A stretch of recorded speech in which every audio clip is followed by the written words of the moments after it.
Congratulations if you have recently delivered a baby.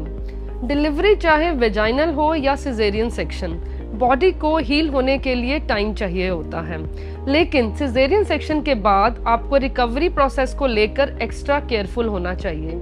लेकिन महिलाएं caesarean section के बाद का रिकवरी प्रोसेस सोच कर भी डर जाती हैं। कुछ ऐसी टिप्स हैं जिनकी मदद से आप सिजेरियन सेक्शन के बाद का रिकवरी प्रोसेस स्मूथ बना सकते हैं।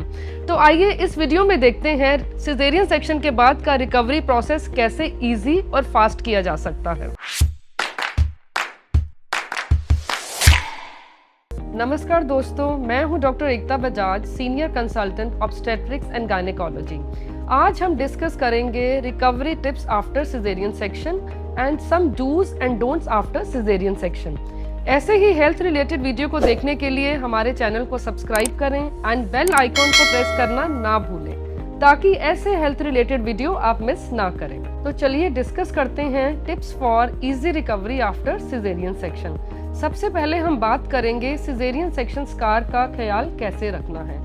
जब आप हॉस्पिटल से घर आते हैं तो आप वुंड को ड्राई एंड क्लीन रखें। आपके क्लोथिंग बहुत ही कंफर्टेबल होनी चाहिए एंड कॉटन अंडरवियर ही पहने ताकि स्वेटिंग एंड मॉइस्चर को अवॉइड करें। साथ ही साथ you should look out for science of infection, जैसे कि रेडनेस, स्वेलिंग या फिर स्कार में एक्सेसिव पेन का होना या फिर पस जैसा डिस्चार्ज आना।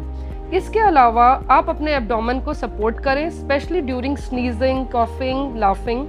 और सपोर्ट के लिए आप अपने हैंड्स का इस्तेमाल कर सकते हैं या फिर एब्डोमिनल बाइंडर का भी इस्तेमाल कर सकते हैं। आजकल सिजेरियन सेक्शन में डिसॉल्वेबल स्टिचेस का ही यूज़ किया जाता है, लेकिन अगर नॉन डिसॉल्वेबल स्टिचेस का यूज़ किया गया है तो आप अपने डॉक्टर से अपॉइंटमेंट लें और टाइम पर जाकर अपने स्टिचेस को रिमूव कराएं। यूजुअली सिजेरियन सेक्शन के बाद 7वें से 10वें दिन के बाद स्टिचेस को रिमूव किया जाता है। एंड सबसे इम्पॉर्टेंट बात, आप अपने डॉक्टर द्वारा प्रेस्क्राइब की हुई मेडिसिन जैसे कि pain killer, antibiotics and vitamin ज़रूर लेते रहें। अब हम बात करेंगे bleeding after caesarean section. Caesarean section के बाद कुछ दिन तक ब्लीडिंग होना नॉर्मल है और इसके लिए आप सैनिटरी पैड्स को यूज़ करें एंड टैम्पन्स को अवॉइड करें। इससे वेजाइनल इन्फेक्शन का रिस्क कम होता है। एंड सेकेंडली, अगर आपको बहुत एक्सेसिव ब्लीडिंग हो रही है या फिर क्लॉट्स पास हो रहे हैं तो आप अपने गायनेकोलॉजिस्ट से ज़रूर कंसल्ट करें। अब हम डिस्कस करेंगे सिजेरियन सेक्शन के बाद नॉर्मल एक्टिविटीज़ को कब रिज्यूम कर सकते हैं। सिजेरियन सेक्शन के बाद आपको एक्टिव रहना चाहिए, लेकिन माइल्ड एक्सरसाइज ही करें जैसे कि डेली वॉक। इससे ब्लड क्लॉट्स यानी कि डीवीटी का रिस्क भी कम रहता है। और एक इम्पॉर्टेंट बात, आपको ओवर एक्सर्ट नहीं करना चाहिए। और सिजेरियन सेक्शन के बाद घर का बना हुआ सादा खाना ही लें। हमारे देश में डिलीवरी के बाद खाने पीने को लेकर बहुत सी रिस्ट्रिक्शन लगाई जाती हैं, लेकिन आपको बहुत अधिक रिस्ट्रिक्शंस का पालन नहीं करना चाहिए, इससे आपको वीकनेस आ सकती है। सिजेरियन सेक्शन के बाद कुछ ऐसी एक्टिविटीज़ हैं जिनको 4 to 6 वीक्स तक बिल्कुल नहीं करना चाहिए, जैसे कि vigorous exercise, driving, having sex, इसके अलावा हैवी ऑब्जेक्ट्स को कैरी करना। अब हम बात करेंगे सिजेरियन सेक्शन के बाद how to take care of mental health. Caesarean section हो या फिर वेजाइनल डिलीवरी, पोस्टपार्टम डिप्रेशन या फिर मूड स्विंग्स का होना बहुत ही नॉर्मल बात है। बॉडी में बहुत से हार्मोनल चेंजेस होते हैं, साथ ही साथ pressure of taking care of newborn baby, इन कारणों की वजह से पोस्टपार्टम डिप्रेशन हो सकता है। लेकिन महिलाएं मेंटल इश्यूज के बारे में बात करने से यूजुअली हेजिटेट करती हैं।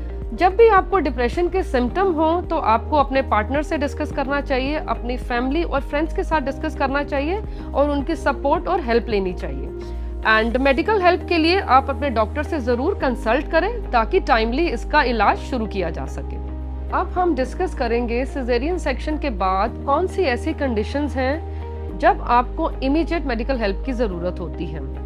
एब्डोमेन में एक्सेसिव पेन का होना या फिर यूरिन पास करते हुए पेन होना, यूरिन का लीकेज होना या फिर बहुत अधिक ब्लीडिंग का होना और क्लॉट्स का पास होना। इसके अलावा स्टिचेस में रेडनेस, स्वेलिंग और पेन होना या फिर स्टिचेस में से पस या फिर फाउल स्मेलिंग डिस्चार्ज का आना।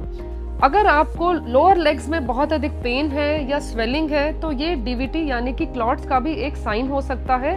तो ऐसी स्थिति में आप अपने डॉक्टर से ज़रूर कंसल्ट करें एंड इमीडिएट मेडिकल हेल्प लें। आशा करती हूँ इस वीडियो से आपको सिजेरियन सेक्शन रिकवरी में मदद मिलेगी। ऐसे ही हेल्थ रिलेटेड वीडियो को देखने के लिए आप टाटा 1 MD चैनल से जुड़े रहें। धन्यवाद।